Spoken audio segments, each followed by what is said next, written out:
Welcome to Leaders of Tomorrow, Mr. Sabyasachi. Thank you, Ritika. Now, we are in the midst of festivities. The festive season is in full swing. How do you see consumer sentiment shaping jewelry demand in India this year? Ritika, the jewelry demand this year, we are also very skeptical. Though it started very well, we are very happy that the gold had appreciated in the last year till 20%, and then the prices stabilized. And then it softened a bit in maybe some 1 month back. However, again it has started rising, due to the different geopolitical issues and etc. We see that the gold prices are rising, and with these gold prices rising, we have now become skeptical, because what happens, gold prices stabilizing, then the customers are happy, and we see a lot of buying, because in the end of the day, gold is also acting as an investment. But of course, it has a limit. Absolutely. And when it is volatile and it goes up, it goes down, customers wait. So if the gold prices do not stabilize, then of course we see a difficult problem. But one thing or maybe two things which has developed in this recent, maybe the last 15-20 days, when we are very upbeat due to this, one is the 7.8% GDP growth what has been clocked in by India. That is a huge sentiment booster. And the second thing is what our Prime Minister has announced, and also it has been implemented by our Finance Minister, based on the large GST Council meeting, is the reform in the GST. Now the GST rate on jewelry remains unchanged, but reforms like the IGST exemption on small diamond imports and GST reduction on jewelry boxes are being seen as significant reliefs. How impactful are these measures for easing costs and boosting exports? See, jewelry already with 3% and diamond at 0.25% is itself, is at the lower rung of the rates. And you have seen that the rates have been rationalized into 5% and 18%. So if the rationalized rates are there was no scope, that is my personal opinion, there was no scope of decreasing further for the jewelry. So jewelry remaining at the same level will be helping us. But the bigger thing which will help us is that this, as our Finance Minister has announced, that this will give 70,000 to 80,000 crore extra money to the customer's pocket. And that extra money, the disposable income, will help us. And you are also, whatever you are capturing, that the jewelry box going down and etc., that will also help. India remains a global hub for gems and jewelry. But how do you assess India's current competitiveness compared to other jewelry exporting nations? See, if you look at India's demand of jewelry, it is mainly into plain gold jewelry. And also India is a very strong manufacturer of cut and polished diamonds, as 90% of the world diamonds are cut and polished here.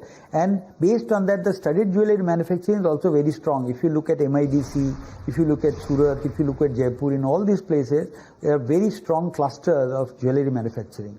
So in this sense, if you're talking about the geopolitical tensions and etc., I do not see that the plain gold jewelry market, who has its market in the Middle East part of the world, has gone through any kind of turmoil. That is growing very robustly, and also with the CEPA, the FTA which has happened with UAE, it is helping a lot. And also the recent FTA with UK also will make our sector very competitive vis-a-vis the other countries and our competitors.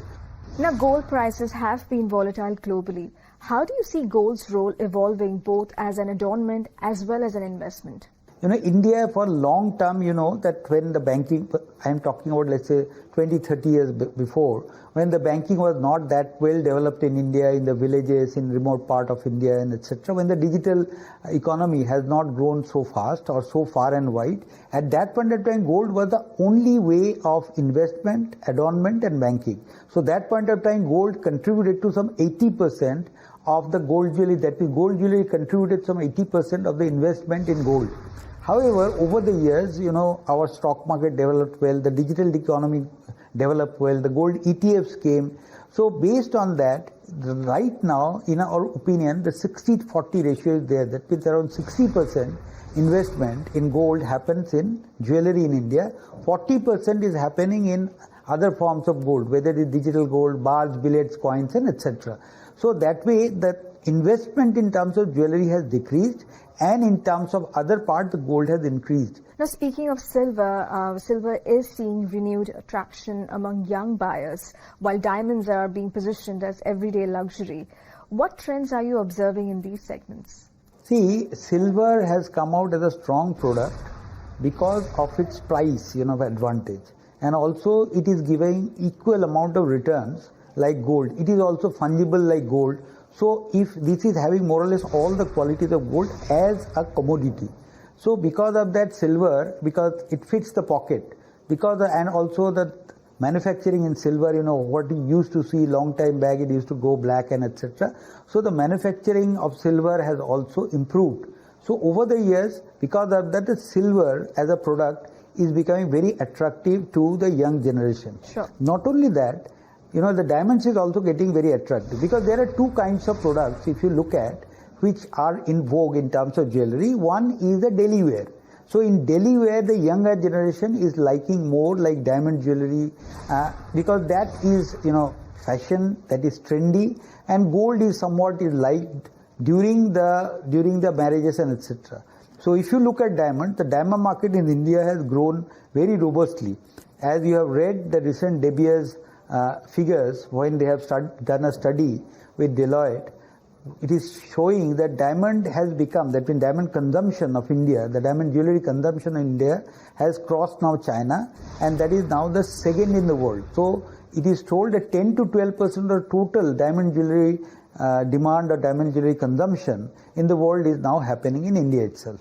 In the similar fashion, the silver is also growing. In recent times, we have seen that silver imports have grown robustly, and based on that, it is our estimate that silver jewelry growth has also happened very robustly. So from lab-grown diamonds to digital design, online retail, technology is transforming the industry. How are you encouraging innovation and digital adoption across the gems and jewelry ecosystem? See, one of the areas where GJEPC is continuously working is the technology, because this is one area not only us, any other sector is improving and any other sector is working on technology, because technology is a game changer in a lot of products, a lot of ways how the products are getting manufactured and marketed. That way, lab grown, as just now you have told, we are the one who have worked with the government to have one of the largest grants which IIT has got. Right. Because lab grown, what happens, as just now as I was telling, in daily wear, the price levels are very, very attractive on lab grown, and you can do a lot of experimentation, and based on the trends or based on the days or based on the days of the week, you can go on changing the jewelry. So that is one of the issues which is, helping. So Mr. Ray, MSMEs form the backbone of India's gems and jewelry sector. What opportunities lie ahead for small businesses, and how are you supporting their global integration? See, currently GJEPC is having more than 10,000 members, and as per our data, more than 80% of these members are coming from MSME segment. And if you look at our segment, our sector, we are having more than 200 clusters of manufacturing, and all these clusters mainly houses the MSME segment. Whether you go to Rajasthan, in Jaipur, or you go to Gujarat, other than Surat, the small places like Botad, Navsari, Bhavnagar, all these places are mainly manufacturing hubs and manufacturing zones. You have a huge, manufacturing zone in parts of West Bengal, in Calcutta and around. So all these places, you go to South India also, in Chennai, you go to Coimbatore, all these places are mainly manufacturing hubs which are mainly with MSME. And well, as a lead up to Dhanteras tomorrow, what message would you like to share with consumers and stakeholders as we enter this festive season?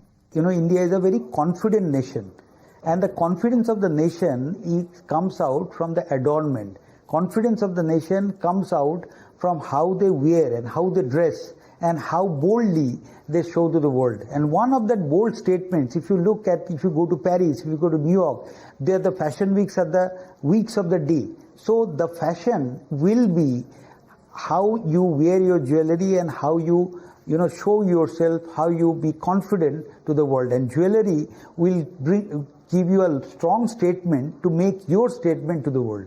Thank you so much for your time, Mr. Ray. It was a pleasure chatting with you today. Thank you, Ridvika. It's time for a quick break here. When we return, we'll bring you a special feature on Ground Report. Stay tuned.